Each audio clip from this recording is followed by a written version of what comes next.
Hello ডিজাইনারবাসী, কি অবস্থা সবার? আশা রাখি সবাই অনেক ভালো আছেন। আর EduFlyz চ্যানেলের গ্রাফিক ডিজাইনের যে টিউটোরিয়ালগুলো দেওয়া আছে বা গ্রাফিক ডিজাইনের যে ভিডিওগুলো দেওয়া আছে, এগুলো দেখে আপনারা গ্রাফিক ডিজাইন খুব সহজেই আয়ত্ত করে নিতে পারতেছেন। তো অনেক দিন তো হলো, অনেকগুলো টিউটোরিয়ালও হলো, আপনারা তো অনেকে ডিজাইন প্র্যাকটিসও করতেছেন। তো যারা Adobe Illustrator সফটওয়্যারটা ইউজ করতেছেন তারা হয়তো বা অনেকেই যে Adobe Illustrator যে অনেকগুলো টিপস অ্যান্ড ট্রিক্স আছে যেগুলো ইউজ করলে আসলে আমাদের ডিজাইনগুলো আমরা খুব তাড়াতাড়ি করতে পারবো এবং ডিজাইনগুলো আরও গর্জিয়াস হবে এবং ডিজাইনগুলো আরও সুন্দর হবে খুবই অল্প সময়ে। অনেকে আছেন যে এই ট্রিক্সগুলো জানেন না, আর আমিও তো এতদিন বলি নাই। তো আজকে আমরা সেই ট্রিক্সগুলো শেয়ার করব। আজকে আমরা Adobe Illustrator বেস্ট যে 5টা ট্রিক্স আছে এগুলো শেয়ার করব। তো শুধু ভাবেন না যে ভিডিওটাই একটাই ভিডিও হবে, না, আরও অনেকগুলো ভিডিও হবে বেস্ট ট্রিক্সের উপরে। আমি 5টা করে ট্রিক্স দেখাবো প্রতি ভিডিওতে। তো আমি হুসাইন সিয়াম, যেহেতু আপনাদের সাথে আসি, কোনো প্রবলেম নাই। আশা রাখি আপনারা গ্রাফিক ডিজাইন খুব সহজে ফ্রিতে খুব সহজেই আয়ত্ত করে নিতে পারবেন। আর আপনারা তো যারা আমাদের চ্যানেলে অডিয়েন্স আছেন তারা তো অলরেডি শিখতেছেনই। আর এছাড়াও যদি এই ভিডিওটি নতুন কেউ দেখে থাকেন তাদের জন্য কি বলবো, তাদের জন্য বলবো আমাদের চ্যানেলের ফুল টিউটোরিয়াল পেতে চলে আসবেন হচ্ছিল ইউটিউবে আসার পরে সার্চ দেবেন হচ্ছিল EduFlyz, EDUFLYZ। দেখেন EduFlyz থেকে সার্চ দিছি, সার্চ দিয়ে আসার পরে এখন দেখেন আমাদের চ্যানেলের ভিতরে আসবেন। চ্যানেলের ভিতরে আসার পরে দেখেন প্লেলিস্টে আসার পরে দেখেন নিচে যখন চলে আসতেছি এখন এক সাইডে লেখা আছে দেখেন যে গ্রাফিক ডিজাইন বাংলা টিউটোরিয়াল। আপনারা যদি গ্রাফিক ডিজাইন বাংলা টিউটোরিয়ালের প্লেলিস্টে ঢোকেন তাহলে আমাদের EduFlyz চ্যানেলের যে টিউটোরিয়ালগুলো আপলোড করা হয়েছে দেখেন পর্যায়ক্রমে, যে পার্ট 1 পার্ট 2 সব কিন্তু টিউটোরিয়াল এখানে পর্যায়ক্রমে পেয়ে যাবেন। আর এছাড়াও যদি আপনার ইন্ডিভিজুয়াল চান, যেহেতু আমরা Adobe Illustrator সফটওয়্যার এবং Adobe Photoshop দুইটারই কিন্তু আমরা টিউটোরিয়াল দিতেছি। তো যদি আপনারা আলাদাভাবে পেতে চান, যে Adobe Illustrator জন্য আলাদা টিউটোরিয়াল চাচ্ছি আমরা প্লেলিস্টটা, আর Adobe Photoshop-এর জন্য চাচ্ছি, তো আপনারা যেই প্লেলিস্টে চান না কেন, আমাদের যদি প্লেলিস্টে আসার পরে আপনারা প্লেলিস্টে ঢুকে নেন তাহলে কিন্তু আমাদের সব টিউটোরিয়াল পেয়ে যাবেন। তো আশা রাখি আপনারা টিউটোরিয়ালগুলো দেখে নেবেন। আর তো চলুন শুরু করা যাক। আজকে আমরা বেস্ট 5টা ট্রিক্স দেখে নেব, চলুন শুরু করা যাক। সো EduFlyz চ্যানেলের আজকের বেস্ট 5 টিপস অ্যান্ড ট্রিক্স এর মধ্যে এট ফার্স্ট আমরা যে টিপসটা দেখে নিব সেটি চমৎকার একটি ম্যাজিক দেখাবো আপনাদের। দেখেন এটি হচ্ছে কি, এটি দেখবো হচ্ছে আমরা উইড টুলস এর একটি কাজ দেখবো। দেখেন এখান থেকে যদি আমরা শেপ টুলসে চলে আসি, এখান থেকে আমরা যে কোনো একটা শেপ নিতে পারি। সাপোজ এখানে যদি আমরা একটা ইলিপস শেপ নিই, এটাকে শিফট অল্টার চেপে সাপোজ ড্র্যাগ করলাম। ড্র্যাগ করার পরে এটাকে অবশ্যই আপনার ফিল্টারকে অফ করে দিতে হবে আর স্টক কালারটাকে অন করে দিতে হবে। এখানে আমরা স্টক কালারটাকে অন করে দিলাম। এখন যদি আমরা দেখেন এখান থেকে যদি আমরা উইড টুলসে আসি, উইড টুলসে আসার পরে এখান থেকে যদি আমরা এটাকে একটু টান দিই, দেখেন একটু উপর দিকে টান দিই, চমৎকার হয়ে কিন্তু ডিজাইনটা আসতেছে। দেখেন কত চমৎকার হচ্ছে ডিজাইনটা। এটা একটা টিপস অ্যান্ড ট্রিক্স এর ভিতরে পড়ে। তো এটা শুধু আপনি ইলিপস টুলস এর ভিতরে না, এটা কিন্তু আপনি যে কোনো শেপের ভিতরে আপনি কিন্তু এটাই অ্যাপ্লাই করতে পারবেন। দেখেন এখান থেকে আমি যদি এখন একটা রেক্টেঙ্গেল শেপে নিই, সাপোজ দেখেন শিফট অল্টার চেপে এটাকে ক্লিক করলাম, শিফট অল্টার চেপে এটাকে ড্র্যাগ করে দিলাম। এরপরে এখন যদি আমরা এটার সাপোজ এখানে স্টক কালারটাকে আমরা একটু বাড়িয়ে দিতে পারি, ওকে। দেন এখান থেকে যদি আমরা এসে আসি, এখন উইড টুলসে আসি, উইড টুলস আসার পরে দেখেন এটাকে যদি আমরা এই কর্নার বরাবর একটা টান দিই আর হচ্ছে এই কর্নার বরাবর টান দিই, এভাবে কিন্তু টান দিয়ে আপনি যে কোনো পয়েন্ট থেকে কিন্তু আপনি টান দিয়ে নিতে পারবেন, ডিজাইন হবে। তো দেখেন আমি আবার কন্ট্রোল জেড দিয়ে আগের অবস্থানে ফিরে যাই। দেখেন আমরা যখন টান দিতেছিলাম, দেখেন টান দিলে কিন্তু দুই দিক থেকেই কিন্তু আমার শেপটা ক্রিয়েট হচ্ছিল। এখন চাচ্ছি যে আমি এক দিক দিয়ে শেপটা ক্রিয়েট হবে, তখন কি করব, আবার সেই কন্ট্রোল জেড দিয়ে আগের অবস্থানে চলে গেলাম। যদি আমি এক দিক থেকে যদি আমি শেপটা টেনে নিতে চাই, সেক্ষেত্রে কি করবেন, কিবোর্ড থেকে, সিম্পল একটা বিষয়, কিবোর্ড থেকে অল্টার চেপে জাস্ট এইভাবে যেভাবে যেদিকে টান দিতে যাচ্ছেন দেখেন এখন শুধু ওই দিকেই হচ্ছে, একটাই হচ্ছে। তো এইভাবে কিন্তু আপনি এইটাও অল্টার চেপে করে নিতে পারবেন। দেখেন এইভাবে কিন্তু আপনি সুন্দর সুন্দর চমৎকার লোগো তৈরি করতে পারবেন।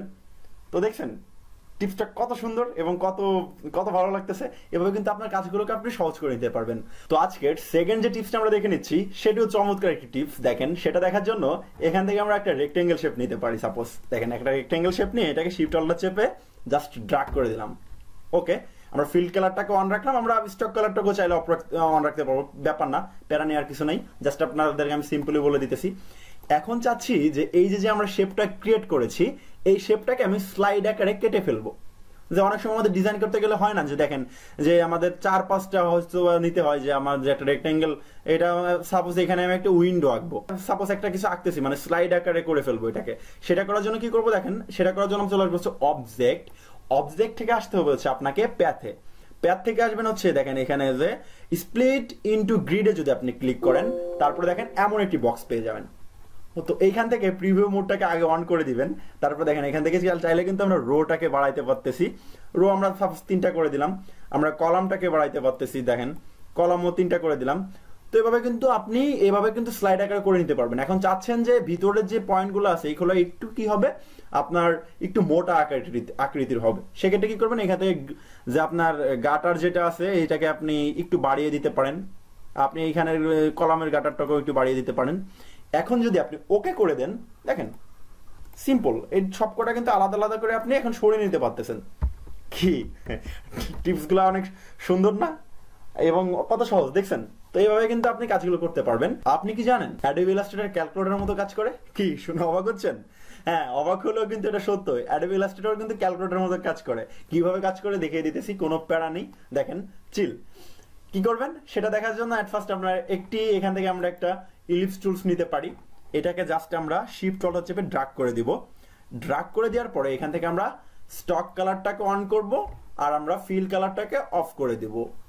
তো সেক্ষেত্রে আমার একটা ইলিপস নেওয়া হয়ে গেল। এখন কি করবো দেখেন, আমরা আর একটা ইলিপস নিব, এখান থেকে আর একটা ইলিপস নিলাম, এই যে সেন্টার বরাবর আমরা উপরে সোজা উঠে যাই সেন্টার বরাবর, এখানে এসে শিফট অল্টার চেপে ছোট আর একটা আমরা নিলাম ইলিপস টুলস নিলাম, এটার আমরা ফিল কালারটাকে অন রাখবো, স্টক কালারটাকে অফ করে দিব।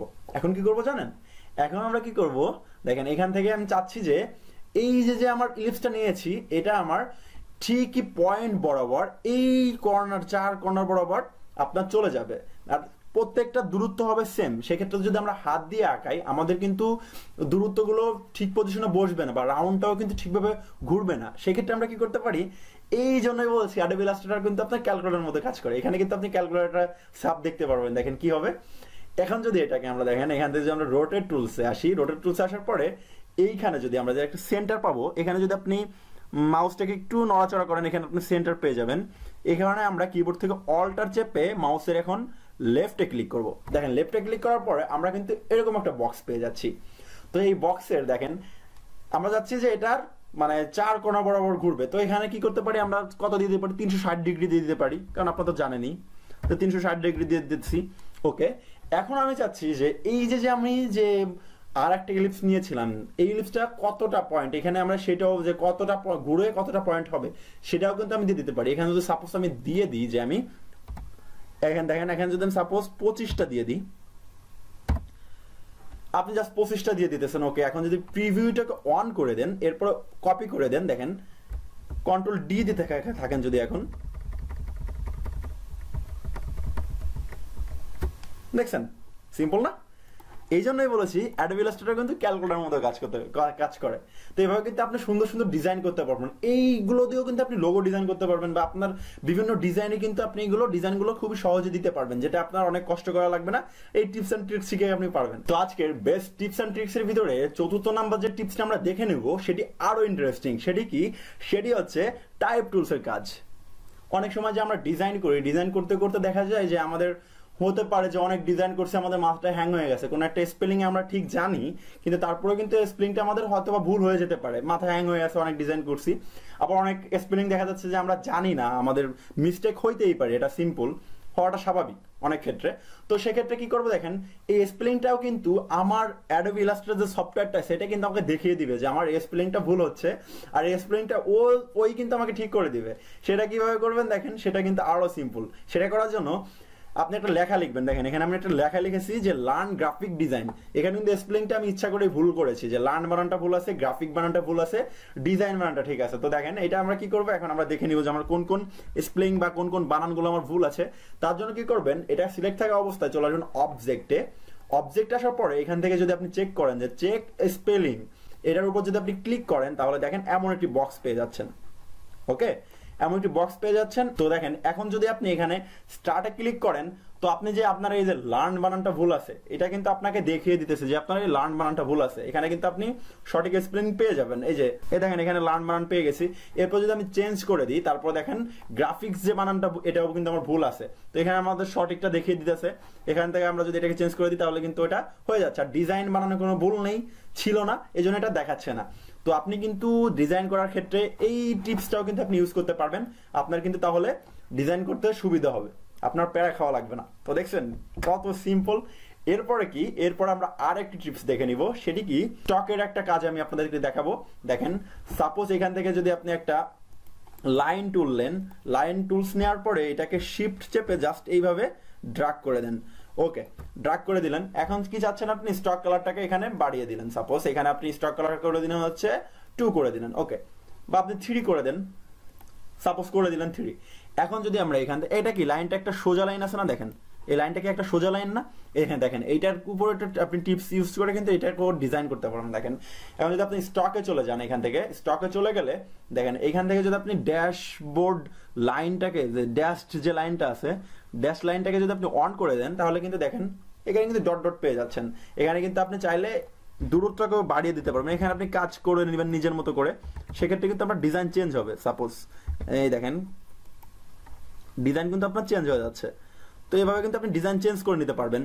আর এই যে একটা লাইন পেয়ে গেলাম, এখন চাচ্ছি এটাকে আমি রাউন্ড করবো, এটাও কিন্তু রাউন্ড করে নিতে পারবেন এখান থেকে। এখানে যদি আপনি যে রাউন্ড যে অপশনটা আছে, রাউন্ড অপশনে যদি আপনি ক্লিক করে দেন, দেখেন এই রাউন্ড অপশনে ক্লিক করে দেন, সেক্ষেত্রে রাউন্ড হয়ে যাচ্ছে।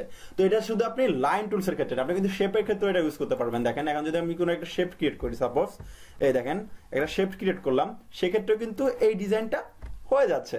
হেই, দেখছেন ডিজাইনগুলো কত সহজ। দেখছেন এভাবে যদি আপনি টিপস অ্যান্ড ট্রিক্স ইউজ করেন, তাহলে কিন্তু আপনার ডিজাইনটা আরও স্মুথ হবে এবং আপনি কম সময়ে কিন্তু ভালো ভালো ডিজাইন করতে পারবেন। দেখেন এখানে যে আমরা কিছু কাজ দেখিয়েছি, এখানে কিন্তু আপনি লোগো ডিজাইনের ক্ষেত্রেও কিন্তু এই কাজগুলো ইউজ করতে পারবেন। দেখবেন আপনার লোগোটাও সুন্দর হবে এবং আপনি কম সময়ে করতে পারবেন। তো আশা করি ভিডিওটি আপনি সুন্দরভাবে দেখে নিয়েছেন এবং বিষয়টি আয়ত্ত করে নিয়েছেন। তো বিষয়টি হজম করার আগে কি করবেন জানেন? চলুন একটা গেম খেলে নিয়ে যাক। গেমটা কি? গেমটা হচ্ছে লাল কালারকে সাদা কালারের রূপান্তর। সিম্পল একটা গেম। কি করবেন দেখেন, আমাদের নিচে লেখা আছে সাবস্ক্রাইব, লাল কালারে লেখা আছে সাবস্ক্রাইব। এখানে যদি আপনি ক্লিক করেন তাহলে দেখবেন লাল কালারটি সাদা কালারে রূপান্তর হয়ে যাচ্ছে। আর পরবর্তীতে এরকম ভিডিও পেতে অবশ্যই কিন্তু আপনার গেমটি সম্পূর্ণ করতে হবে। এখনও যারা গেমটি সম্পূর্ণ করে নেন নাই, আশা রাখি আপনি গেমটি সম্পূর্ণ করে রাখবেন আপনার জন্যই, কারণ আপনি পরবর্তীতে এরকম বেস্ট ট্রিক্স অ্যান্ড ট্রিক্স পেতে, অবশ্যই টিপস অ্যান্ড ট্রিক্স পেতে কিন্তু আমাদের চ্যানেলটি সাবস্ক্রাইব করে রাখবেন। আশা রাখি আপনি সাবস্ক্রাইব করে নিয়েছেন। তো চাইলে কিন্তু আপনারা আমাদের ফেসবুক পেজের সাথেও কানেক্টেড থাকতে পারেন। আমাদের ফেসবুক পেজের সাথে কানেক্টেড থাকতে আমাদের ডিসক্রিপশন বক্সের কিন্তু নিচে দেওয়া থাকবে ফেসবুক পেজের লিঙ্ক। এছাড়াও যদি আপনারা ইন্ডিভিজুয়াল মানে আলাদাভাবে যেতে চান, সেক্ষেত্রে আপনারা কী করবেন, ফেসবুকে এসে সার্চ দেবেন EduFlyz চ্যানেল, যেরকম সার্চ দেন তাহলে কিন্তু আমাদের অফিসিয়াল যে পেজটা সেটা পেয়ে যাবেন। এটাকে আপনারা সি ফার্স্ট দিয়ে রাখবেন, লাইক দিয়ে রাখবেন। সি ফার্স্ট দিয়ে রাখলে কী হবে, আমাদের ভিডিওগুলো কিন্তু আপনারা তাড়াতাড়ি পেয়ে যাবেন। তো সেক্ষেত্রে কিন্তু আপনাদের ডিজাইন বা আপনাদের স্কিলটা কিন্তু আরও ডেভেলপ হতে পারে। তো আশা রাখি আপনাদের ভিডিওটি অনেক ভালো লেগেছে। আমি হোসেন সিয়াম বিদায় নিতেছি। দেখা হবে পরবর্তী কোনো ভিডিওতে। দেখা হবে বিজয়ে।